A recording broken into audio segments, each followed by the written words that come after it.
Listen to the sound of footsteps in the dark, to voices that may not be quite human, to the sound of screams in the night.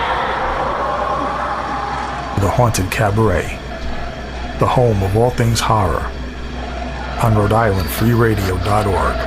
with your host, George Garner. The Haunted Cabaret starts now.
All right, that was Alice Cooper, Go to Hell. I am your host, George Garner. My co-host, Chuckles the Clown, is sitting right across from me at the table. And this is the Haunted Cabaret. And I'll tell you, when I walked in, Tony, our producer, will tell you that when I walked into the studio tonight, I'm trying to restrain myself now and be a little reserved, but I was exuberant, really. I mean, we live in an age where we have beheading, terrorists beheading people. We have diseases that make you bleed through the face and orifices.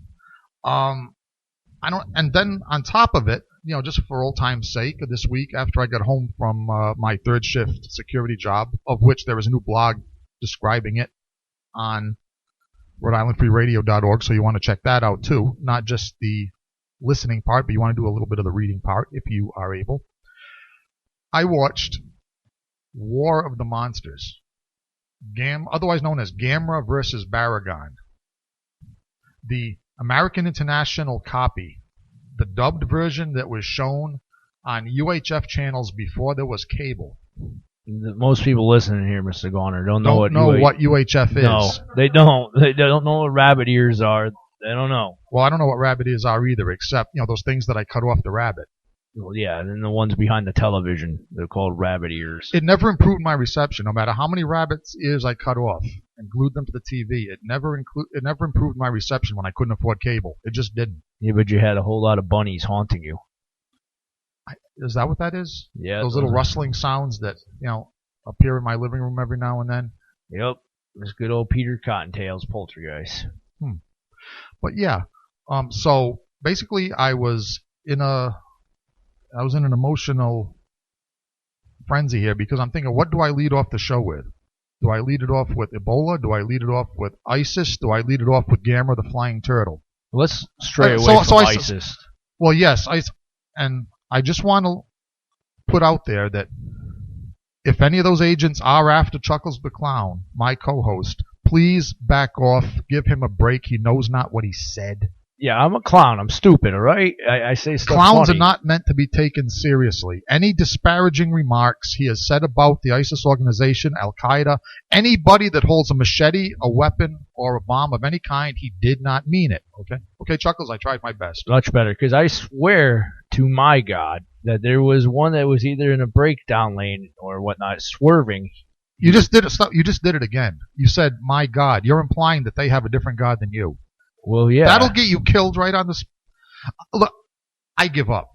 I give up. Do to this man what you will. Well, I'm not going to swear to their God. That'd get me killed even twice as fast. Moving to another subject, upon which we can all agree, I think. Well, I don't know that yet, but I'm going to find out in a minute. Can we agree that Ebola is probably the coolest disease to come along since maybe the Black Plague? Yes, just as long as I don't have it. Well, obviously, we're arbitrarily leaving ourselves out of the plague. Right. I mean, kind of like a zombie apocalypse. It's only fun if you're locked in the farmhouse watching everyone else being devoured. If you're bleeding from the nipples yourself. And I'll tell you, that's one side effect of this plague that I wasn't aware of. I knew that you bleed through the skin, and I knew that you bleed through most of your orifices in the last stages of Ebola. I did not know that you bleed through the nipples. So thanks to our producer, Tony Jones, for letting me in on that gruesome little detail. That's really horrible. If you're one of those guys that has a fetish for milking the ladies and all of a sudden you're getting that irony taste coming through, it's horrible. Yeah. It's taken away from that now. You know what's even more horrible, Mr. Garner? What's that? The fact that when a zombie apocalypse happens and you think you're about to score with some dead chick and all of a sudden she comes back to life. That is horrible too, man. And you have experienced that down in, actually, as a matter of fact, Africa. I think, weren't you on some kind of, well, you called it a mission of mercy, a humanitarian mission, but actually you were in Africa to explore that zombie sex thing? Wasn't this a couple of lifetimes ago for you? It gives Lockjaw a whole nother meaning. It really does. Lockjaw, the whole idea of that, I don't like it. Don't like them coming back from the dead. No, that's why you decided to go with the frozen corpses and the necrophilia, right? Right. That way they can't come back and bite it off, and they become the Lorena Bobbitt of the clown world.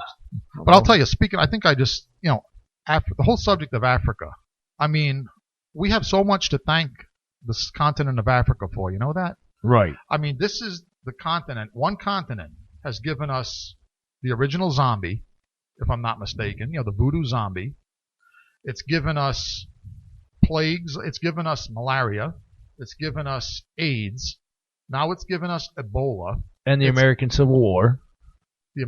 Yes, if it wasn't for Africa, there would have been no American Civil War. Obviously, Chuckles is a bit of a historian. Right. You know, if those Africans didn't let themselves be captured so willingly and came over to the United States, we wouldn't have been fighting over that several years later.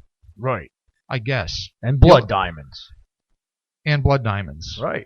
Yeah, they've also given us, everybody that's ever gotten engaged in the United States in the past couple of centuries has the blood of about a few thousand poor, exploited, enslaved Africans on their hands who dug out these diamonds. So all our listeners know, the most romantic moment of your life, when you slip that diamond on the other person's finger and say, "Will you marry me?"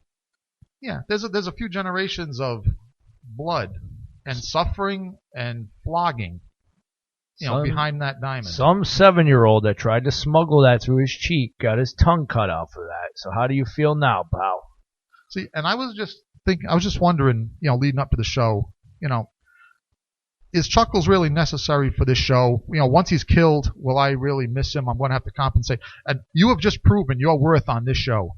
Thank you. So can you be my meat shield when they come at me with the bomb again? No, I am just going to appreciate you until you're no longer here. All right, but I am just giving you full credit for bringing great value to this show. Well, I do have that other guy, Chuck the Clown. He makes a good meat shield. Yeah. I'll have to put him in front of me. Actually, maybe we can unite two separate topics here. How about if we just try to divert the ISIS terrorists? How about if we behead Ebola victims? Yes. In other words, let's combine terrorism and Ebola, in our favor. I mean, it's in their best interest, too. If these people go spreading Ebola, sooner or later, the terrorists and the Muslims are going to get it.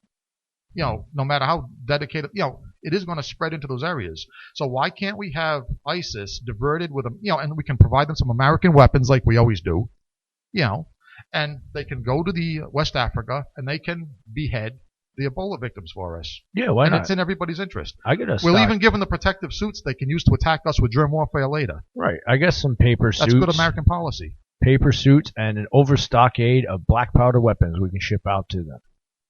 Well, no, the black powder weapons and the paper suits are what we're going to give we're going to sell those to the Africans to defend themselves against ISIS. Oh, okay. So you want this to be kind of right? Because don't forget the other thing that the Africans have taught us how to do is genocide.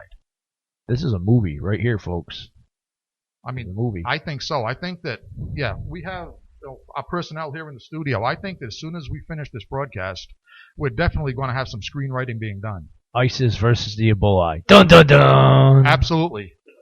In the meantime, while we figure all that out, let's go back to a little bit of music. How about here's appropriate. Fear Factory. Invisible Wounds here on the Haunted Cabaret on Rhode Island Free Radio.